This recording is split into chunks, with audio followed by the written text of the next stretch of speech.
지난 주일에도 똑같은 주제로 특강을 했습니다.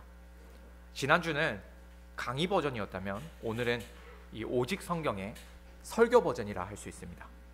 오늘은 디모데후서 3장의 성경 본문에 담긴 오직 성경의 의미를 살펴보겠습니다. 디모데후서 3장은 말세에 대한 이야기로 시작이 됩니다. 말세는 이기적이고 부도덕하며 무질서합니다. 도덕적으로 엄청나게 해이한 상태에 이릅니다. 신자들은 고난과 핍박 가운데 있을 것이고 교회 안에는 거짓 교사들이 질비할 것입니다. 바울 사도는 이런 말세의 혼잡함 속에서 어떻게 해야 할지 디모데에게 권면을 합니다. 그의 해결책은 간단합니다. 오직 성경입니다. 바울 사도가 말하는 말세란 단순하게 마지막 때를 의미하지 않습니다. 말세가 저 끝에 놓여 있는 게 아니죠. 예수 그리스도께서 승천하신 이후로 이 세상은 언제나 종말 가운데 놓여 있었습니다. 바울 사도와 디모데가 있었던 그 시간과 오늘날의 시간 사이에는 약 2000년 정도의 큰 간격이 있지만 그때이나 지금이나 여김없이 종말의 때라는 점에서는 변함이 없습니다. 예수 그리스도께서 다시 오시는 그 시간은 누구도 알지 못합니다. 그러니 그리스도의 재림을 준비하고 있는 신자와 교회에게 있어서 종말은 그리스도의 승천과 함께 이미 시작되었습니다. 우리는 변함없이 이 종말을 살아가고 있습니다. 그런 점에서 종말의 징조 또한 우리에게도 여전히 일어납니다. 말세의 세상은 여전히 부도덕하고 불의합니다. 신자들은 여김없이 고통과 핍박 속에 살아갑니다. 이 신실한 신자들은 교회 밖에서만 고난을 겪는 것이 아니라 교회 안에서도 고난을 겪습니다. 거짓 교사들이 넘쳐나서 진리의 복음을 파괴하려고 듭니다. 말세의 이 끊이지 않는 싸움을 교회와 신자는 계속해서 이어가고 있습니다. 이런 때에 해결 방안이 무엇이겠습니까? 바로 성경입니다. 바울 사도는 오직 성경에만 그 해결책이 있음을 제시합니다. 혼란스러운 시대의 풍파 속에서도 예수 그리스도 안에서 믿음을 굳게 해주는 것은 오직 성경입니다.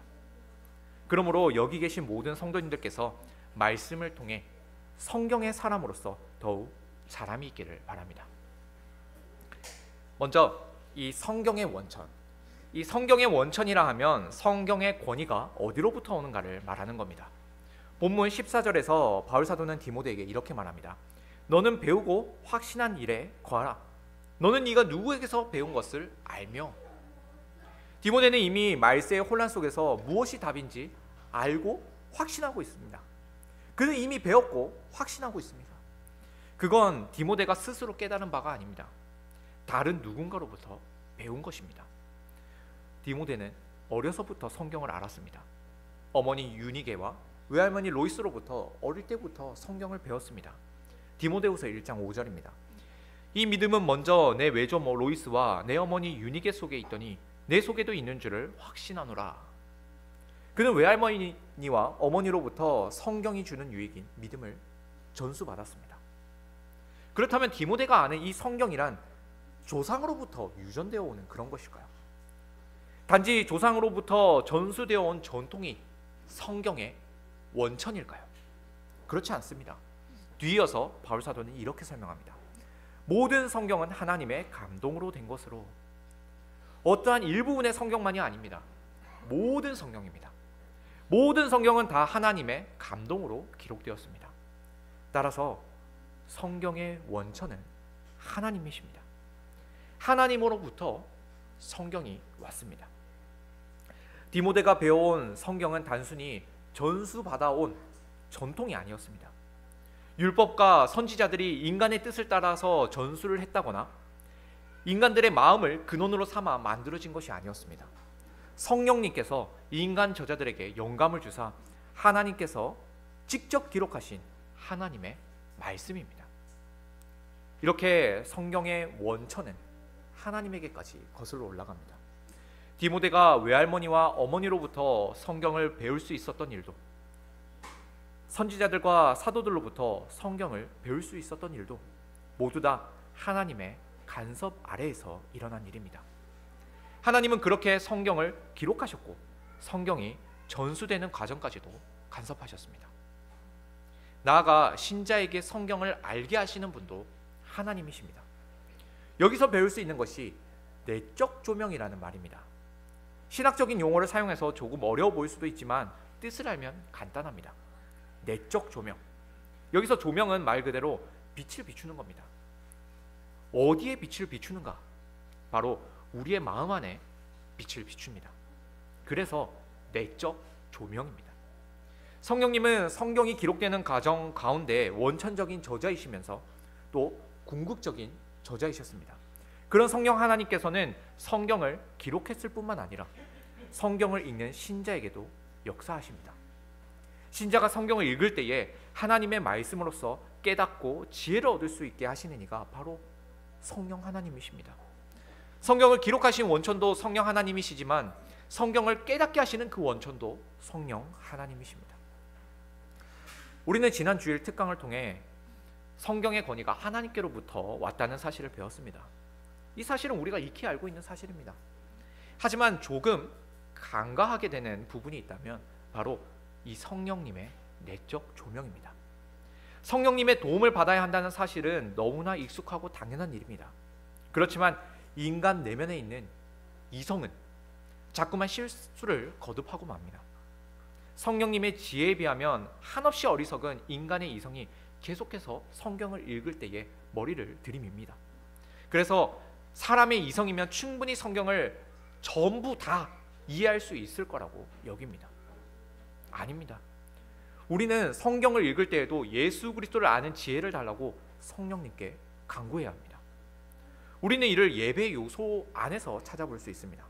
설교 전 기도가 그렇죠. 예배 순서를 보면 설교를 위한 기도 순서가 있습니다. 이 기도를 다른 말로 조명 기도라고 합니다. 성령님께서 말씀을 통해 예수 그리스도를 깨닫게 해주시기를 간구합니다. 설교가 아무리 대단해도 뭐합니까? 아무리 위대한 설교자가 설교한들 무슨 소용이 있겠습니까? 성령님께서 성도들의 마음 가운데 그리스도를 아는 지혜를 조명해 주시지 않는다면 무슨 소용이 있겠습니까?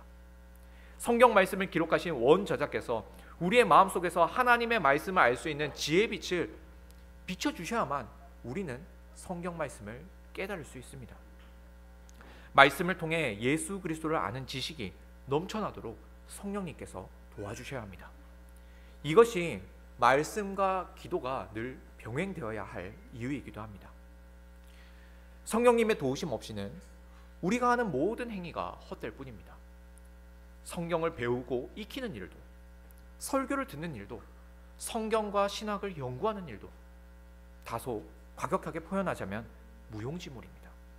성경을 아무리 많이 읽어도, 설교를 아무리 들어도 성경 말씀이 가리키는 예수 그리스도를 알지 못한다면 아무런 소용이 없습니다. 성령님은 그렇게 성경을 통해서 예수 그리스도를 믿을 수 있게 해주시는 분이십니다. 성령님이 아니고서는 성경을 읽어도 구원에 이르는 지혜를 얻을 수가 없습니다. 14절에서 바울 사도는 디모데에게 배우고 확신한 일에 거하라 라고 합니다. 여기서 이 확신하다는 말은 믿는다는 뜻입니다. 이 단어는 수동태로 사용되었습니다. 믿는 주체가 디모데 자신이 아닙니다. 디모데는 다른 누군가를 통해서 믿게 되었습니다. 바로 하나님을 통해서 믿음을 받은 겁니다. 성경을 배우는 일에 있어서는 능동적일 수 있지만 결국 성경을 통해 믿음을 얻는 일은 하나님께서 주셔야 가능합니다. 이 믿음은 사람이 주는 것이 아니라 하나님께서 주신다. 우리는 이 사실을 오용할 때가 있습니다. 예를 들어서 자녀를 신앙으로 교육하는 일에 있어서 그렇죠. 신앙을 너무 심하게 강요하다 보면 자녀가 오히려 반발심에 의해 신앙을 저버리는 길을 갈까봐 걱정할 때가 있습니다. 그래서 많은 부모들은 신앙을 권유하는 일에서 조금 소극적으로 변하기도 합니다. 강요한다고 바뀌는 것도 아니고 결국 신앙은 하나님께서 주시는 것이니까요. 아무도 부모들이 우려하는 일은 이런 일일 겁니다. 이런 일은 교회사 속에서 찾아볼 수 있는데 17세기 영국에서 있었던 일이 그렇습니다. 스코틀랜드와 잉글랜드의 왕이었던 제임스 1세의 경우를 예로 들 수 있습니다. 제임스는 원래 스코틀랜드의 국왕이었습니다. 당시 스코틀랜드에는 엄격한 장로교와 청교도 문화가 지배적이었습니다. 때문에 그는 철저하고 혹독하게 신앙교육을 받았습니다. 이후 잉글랜드의 후계자가 없자 제임스가 잉글랜드까지 다스리는 국왕이 되었습니다. 그때 나름 청교도들과 이제 장로교도들은 기대를 했습니다. 우리의 신앙교육을 철저히 받은 우리의 왕이 잉글랜드까지 통치하게 되었으니 잉글랜드에도 장로교의 영향이 퍼지겠구나, 이렇게 생각했습니다. 하지만 웬걸, 잉글랜드의 국왕이 된 제임스는 그들의 예상과는 달랐습니다. 그는 어려서부터 지나치게 혹독한 신앙교육을 받았던 것을 아주 증오했습니다. 그래서 그는 잉글랜드 종교개혁의 전철을 밟아 도리어 국왕이 교회의 수장이 되는 장로교가 아닌 성공회를 택했습니다. 이런 역사적인 예시에서도 볼 수 있듯이 마냥 엄격하게 교육을 시킨다고 해서 신앙이 생기거나 자라는 건 아닙니다. 우리는 이 사실을 더 잘 알고 있어서 그런지 신앙에 있어서 유독 심하게 강요하는 일을 주의합니다. 때로는 학교 공부는 강요하지만 신앙에 있어서는 전혀 강요하지 않은 모습을 보이기까지 합니다. 물론 학업이 신앙보다 더 중요하기 때문에 그런 것은 아닐 겁니다. 사실 부모가 학업을 지나치게 강요하다가 자녀가 혹시라도 다른 길을 선택한다 할지라도 사는 데는 아무런 지장이 없습니다. 그나마 공부를 하는 방편이 가장 편한 방편이기 때문에 그렇게 강요하는 거겠죠. 그러나 신앙은 그렇지가 않습니다. 신앙을 너무 심하게 강요하고 압박하다가 자칫 반항심으로 다른 길을 간다면 치명적인 사태가 벌어집니다. 교회 역사 안에서 제임스 1세가 그랬던 것처럼 말입니다. 그래서 이 신앙이란 것은 지나치게 강요할 수도 없고 그렇다고 가만히 내버려둘 수도 없는 굉장히 복잡하고 미묘한 영역에 자리 잡고 있습니다. 신앙은 하나님께서 주시는 것이라고 변명할 수도 있습니다. 하지만 부모가 자녀의 신앙에는 손을 놓고 학업에만 혹은 다른 일에만 관심을 더 가진다면 어느새 주객이 전도되어 있을 겁니다. 자녀들은 부모가 더 관심 가지는 일에 영향을 받을 테니까요. 이런 점에서 신앙에 있어서 내버려 둔다거나 무관심한 것이 더욱더 올바른 방법은 아닐 겁니다.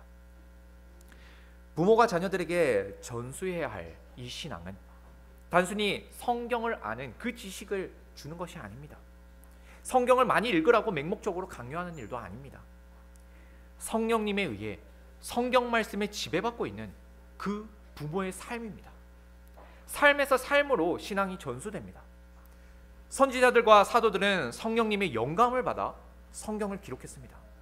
그들은 단지 지식을 전달하기 위해서 성경을 기록했던 것이 아닙니다.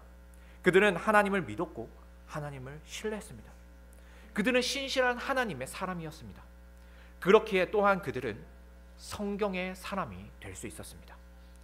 온전한 하나님의 사람이었기에 하나님의 말씀을 기록하는 성경의 사람이 될 수 있었습니다. 그들은 누구보다도 하나님의 말씀에 지배를 받는 그런 사람들이었습니다. 그렇게 전수되어 온 성경은 교회 안에 있는 성도들에게까지도 영향을 미쳤습니다. 디모데의 외할머니 로이스와 어머니 유닉에는 맹목적으로 세뇌시키고자 디모데에게 성경을 알려준 것이 아닙니다. 그녀들은 하나님을 믿었고 성경을 사랑했습니다. 자신들이 사랑하는 이 성경 말씀을 손자에게 그리고 또 아들에게 건네주지 않을 수가 없었습니다. 성령님께서 그녀들에게 성경을 사랑하는 마음을 충만케 해주셨습니다. 그 충만한 성경 사랑이 자녀에게 전수됩니다. 그렇습니다. 선지자들과 사도들도 그리고 디모데에게 신앙을 전수한 외할머니와 어머니 그리고 바울 사도 역시도 다 성경의 사람들이며 성령 충만한 하나님의 사람들이었습니다. 부모된 어른들이 먼저 성경의 사람, 성령 충만한 사람들이 되어야 합니다.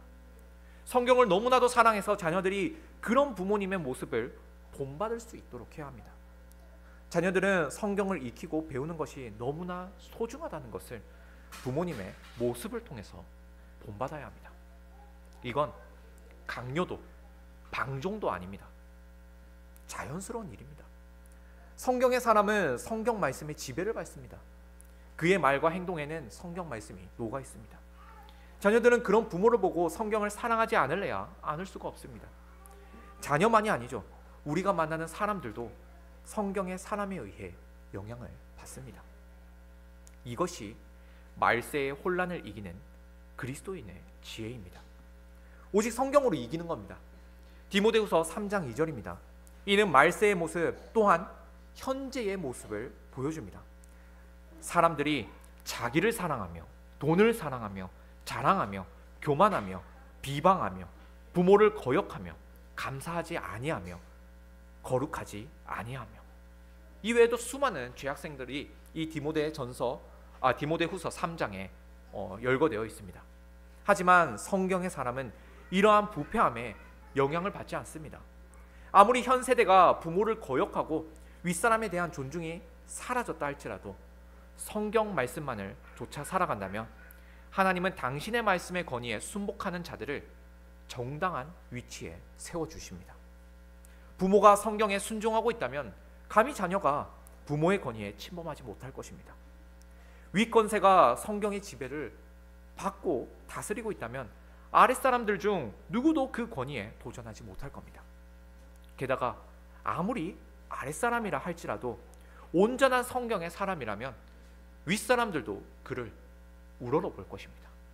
왜냐? 성경의 원천이시며 성경에 권위를 주시는 분이 하나님이시기 때문입니다.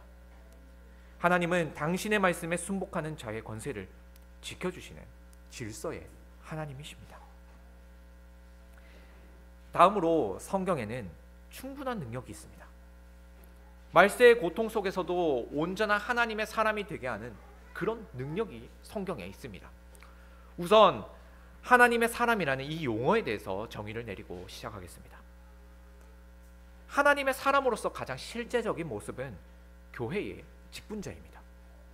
더 구체적으로는 장로라 할 수 있습니다. 이 장로에는 가르치는 장로, 다스리는 장로, 그리고 구제하는 장로까지 포함합니다. 종교개혁자 마틴 부서는 집사도 장로로 보았습니다. 교회 직분자는 다 장로인 거죠. 이 장로의 다스림과 섬김으로 교회가 세워집니다. 그런 의미에서 집사를 구제하는 장로라고 표현할 수 있다고 봅니다. 물론 엄격하게 보자면 이 집사와 장로를 구분해야 하겠죠. 여하튼 넓은 의미에서 보자면 모든 교회 직분자는 하나님의 사람으로서의 현실적인 모습입니다. 성경만이 교회 직분자를 온전하게 합니다. 온전하고 흠이 없게 합니다.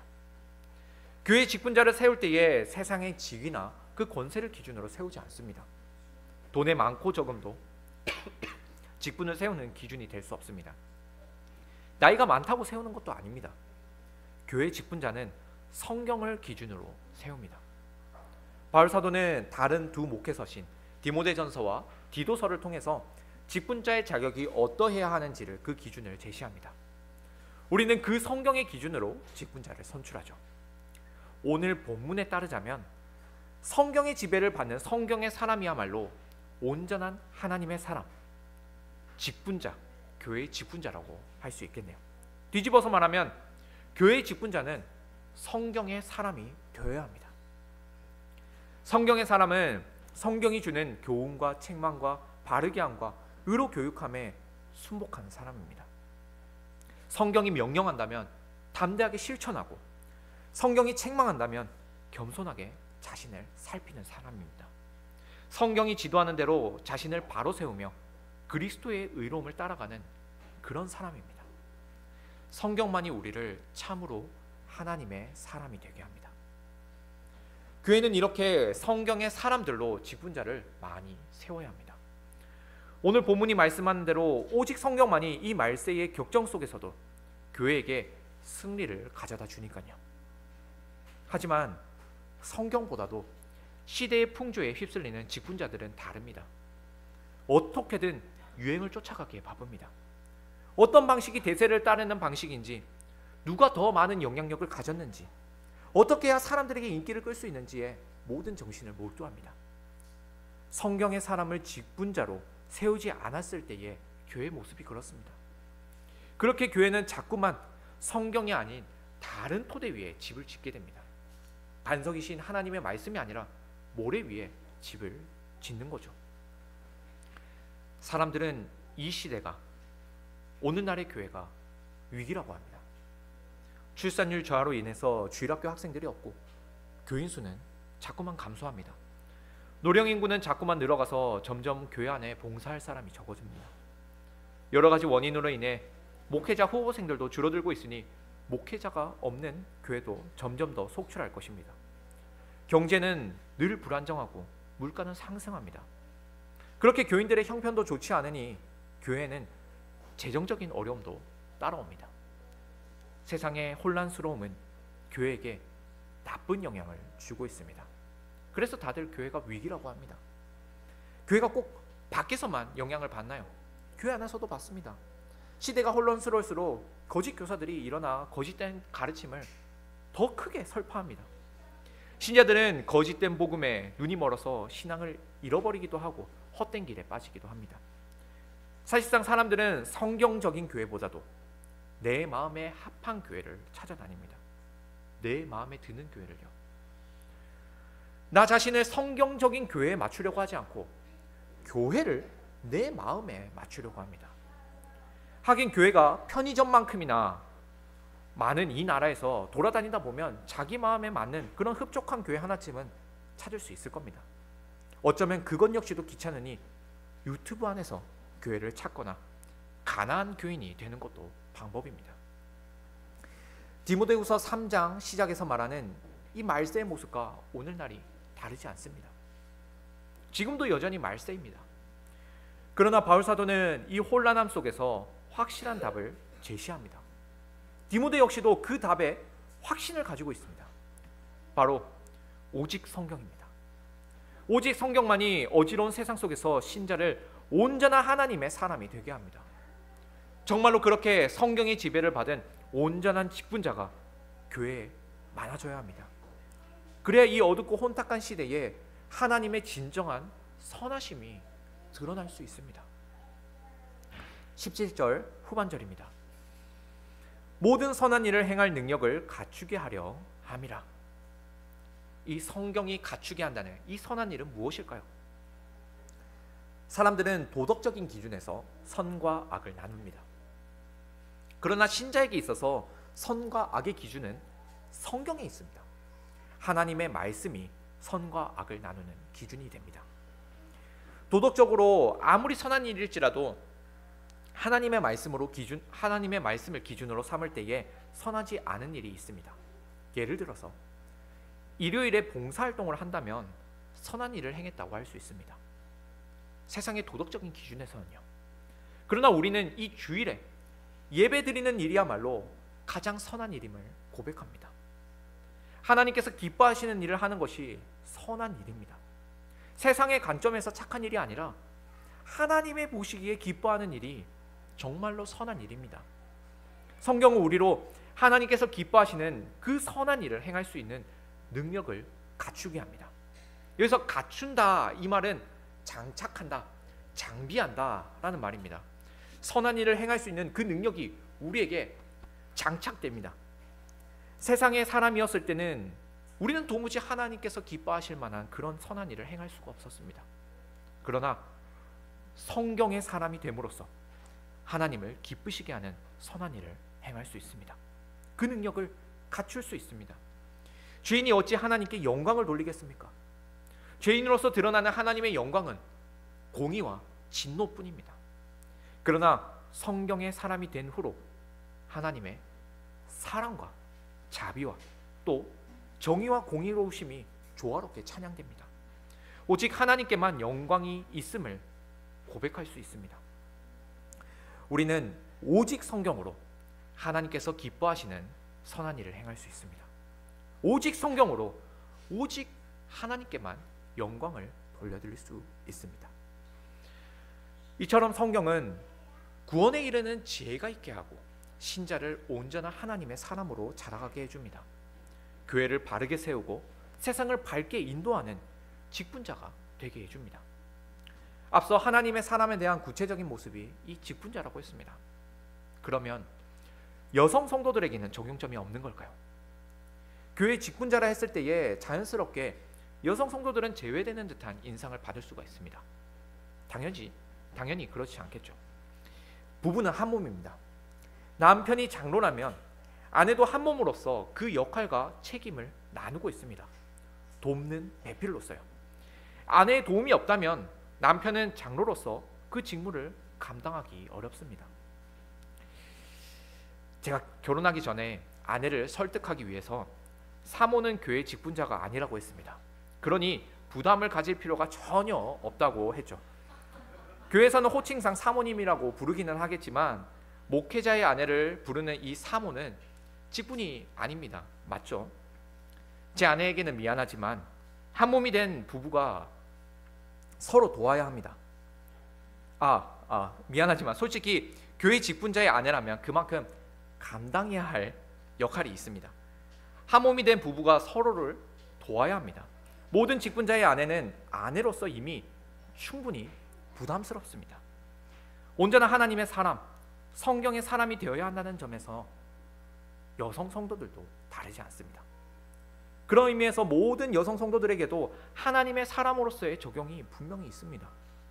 장로나 집사가 아닌 성도들도 그렇습니다. 저는 직분자가 아닌데요 라며 예외를 가질 수가 없습니다. 우리는 모든 하나님의 사람으로서 교회를 아름답게 세울 역할과 직무를 저마다 가지고 있습니다. 목회자로서 제가 바라기는 교회 안의 모든 성도들이 직분자가 되기에 부족함이 없도록 자랐으면 합니다. 이 말을 달리하면 우리 모두가 온전한 하나님의 사람으로 자라기를 바란다는 의미입니다. 그리스도의 장성한 분량에까지 자라가는 일, 이 역시도 구체적으로는 온전한 하나님의 사람, 온전한 직분자, 성경의 사람이 되는 일입니다. 이 일은 오직 성경의 가르침에 순복함으로써 가능합니다. 성경의 사람이 됨으로써 그리스도의 장성한 분량에까지 자라갑니다. 여전히 우리는 온전한 하나님의 사람이라고 불리기에 부족함이 많습니다. 성경에 우리 자신을 비춰볼 때에 얼마나 부족하고 연약합니까?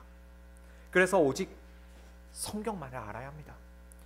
예수 그리스도를 닮아갈 그 방도를 성경 안에서만 찾아야 합니다. 성경을 알게 되었으니 나 자신의 부족함을 깨달을 수 있고, 성경을 알게 되었으니 책망을 받을 수 있고, 나 자신을 바르게 교정하며 더욱 그리스도의 의로 세워집니다. 성경이 우리로 하나님께서 기뻐하시는 그 선한 일을 행할 능력을 갖추게 합니다. 아무리 세상이 어지럽고 교회에는 소망이 없다 하여도, 그리고 나 자신은 여전히 연약하고 부족하다 할지라도 오직 성경에는 답이 있습니다. 하나님은 당신의 말씀으로 우리를 온전케 하십니다. 여전히 흠이 많지만 예수 그리스도의 의로움을 우리에게 덧입으셔서 우리로 온전하다 해주십니다. 그러므로 우리 모두 오직 성경으로 온전한 하나님의 사람들이 됩시다. 우리 하나님께서는 오직 성경으로 우리를 당신을 닮은 온전한 모습으로 세워가실 겁니다. 그렇게 하실 우리 하나님을 믿고 의지합니다. 아멘.